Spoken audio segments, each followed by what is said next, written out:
Hello everyone and welcome back to the Hollywood Actors Guide to Surviving the Film and Television Industry. This is your host, Jennifer Lynn Warren, coming at you out of Hollywood, California.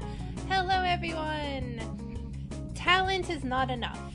Now, I know most of you know this. You're thinking, yeah, I also need a great reel and a great agent and a great headshot. But you know what? That's not enough. Let's talk about some of the things that you also need besides talent and things that will help enhance what talent you have. You should, as an actor, and of course this is all my opinion, but I think I'm right. You need to know music, dance, art.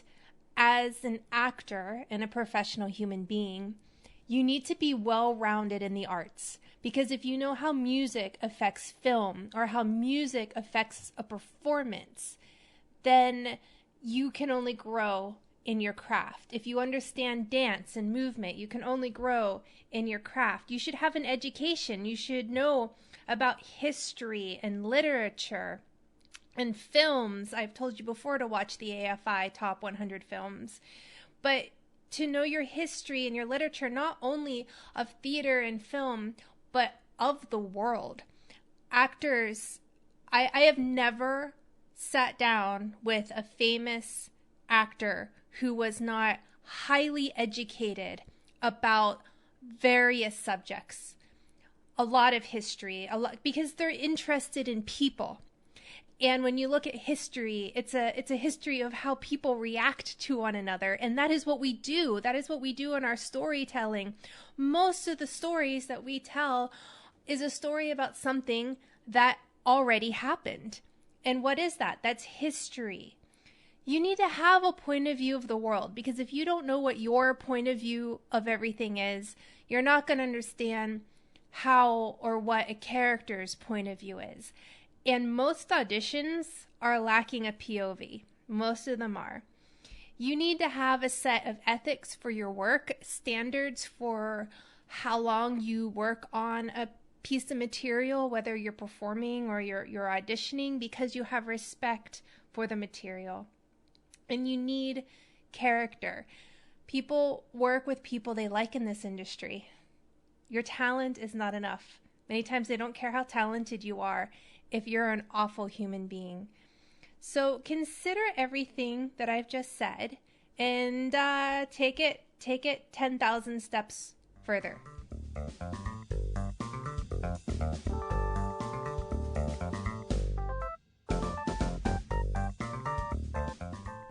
You don't need to worry about your IMdB meter.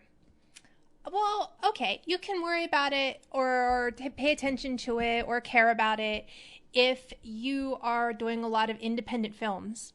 But if you are working in the film and TV space, those big casting directors and producers and directors are not looking at IMdB. They don't need to, because they have access to your Q score.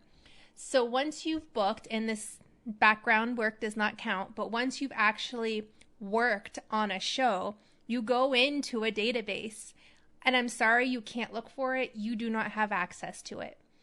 But you get what's called a Q score or a Q rating. It's so I wanted to make sure I got it 100% right, so I looked it up on Wikipedia. So the definition is a measurement of the familiarity and appeal of a brand, celebrity, company, or entertainment product used in the United States. The higher the Q score, the more highly regarded the item or person is among those who are aware of the subject. Q scores and other variants are primarily used in the advertising, marketing, media, and public relations industries. And so what does that mean?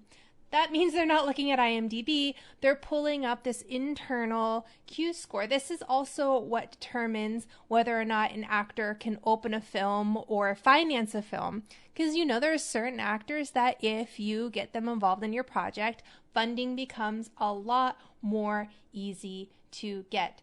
So why am I bringing this up? I'm bringing this up because I saw a lot of actors wasting a lot of time going, let's click on each other's IMdB profile so we can raise our score, when you could use that time to work on a scene or check in with your agent or read a great work of literature and become, more well-rounded, like we talked in our first segment. And it's just another thing to waste your time when you should be working on your craft. You can't do anything about your Q score except book work and have fans like you. And your IMdB meter means absolutely nothing unless maybe you're being considered for an independent film where that director does not yet have access to those Q scores because they are starting out as well, like you are. So stop wasting time. Spend your time on the important things, please.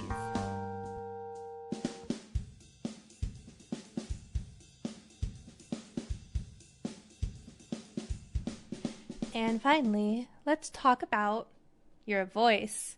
Because, some of my characters sound like this, and I think they just would sound like me, and so I use my voice. Some of my characters would have a different rate, meaning they might speak a little more stilted, at a different rate that maybe they talk really fast, which is not really something I'm very comfortable with. So it's really hard for me to talk fast because it's hard for me to articulate because it's not my natural pace. Inflection, some people go down at the end of their sentences. Some people go up at the end of their sentences. Australians tend to go up a lot. Americans tend to go down a lot. What does your character do? What about pitch? Maybe if you're playing somebody who does late night DJing, they might drop their voice. Or maybe if they're like a little kid and you're doing animation, they might raise their voice. And then it's like, I could go way up here, or like whatever you want to do, right? And then there's dynamics. Now this is tricky on self-tapes because you don't have a sound person to help control the volume of the way you speak. But often with dynamics can more often than not be how quiet somebody speaks, somebody who really doesn't speak up, or those guys that just like, I'm gonna step away from my mic so I don't blow you guys up. They just come in and they're just like, bah, like, yo, bro, what's up? And so dynamic a lot of times can be your ability to control volume, and it also has to do, I feel, and I could be wrong, so email me if I'm wrong, it also has to do with the way you deal with vowels. And so this kind of comes into your accent. There we go. And so when I mention talking about changing the voice, finding the voice of your character, these are 4 things that you can play with. 4 to 5 actually, because dynamics is kind of, we can just split it. Let's do 5. Okay, so we've got rate, which is how fast or slow they speak. Inflection, which is where they kind of put the emphasis on their words, or if they, go up or down. The pitch is like, do they have like a high voice or do they have a low voice? Volume, do they speak loud, quietly, normally? And dynamics, which is like their accent and what they do with vowels and how they speak and the region that they're from. So that is a lot of stuff you can play with each character. And I know that the easy first thing to get into is always emotions with a character, but wouldn't it be fun, to play with, some ideas for maybe how your character speaks? I think it would be fun. And a lot of you guys are afraid to.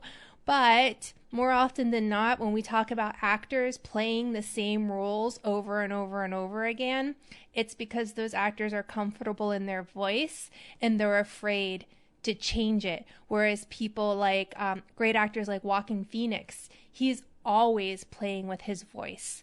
And that's why he seems like such a dynamic actor, because he goes fearlessly into the world of vocal change to serve the characters that he is working on.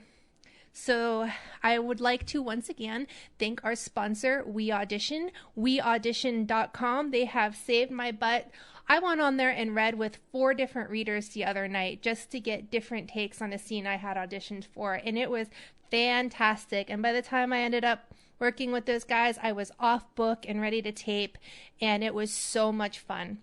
So to get 25% off, use promo code HAG25, that's HAG25, for 25% off, which makes it $7.25 a month to go onto a website and have access to a reader for your auditions 24 hours a day, 7 days a week. For all the things in this town and industry that can take your money as an actor, that actually is one of the few things that helps and serves actors. And so I'm a huge fan of We Audition. I am on there all the time to help actors. So go ahead, look me up. You can always email me and schedule an appointment on there as well. I'd be happy to help you. So that's it. That's all I have for you guys this week. Talent is not enough. You can't control your IMdB or TVQ rating system, and work on the 5 parts of voice when creating a character. Break a leg out there, and remember, you are not alone.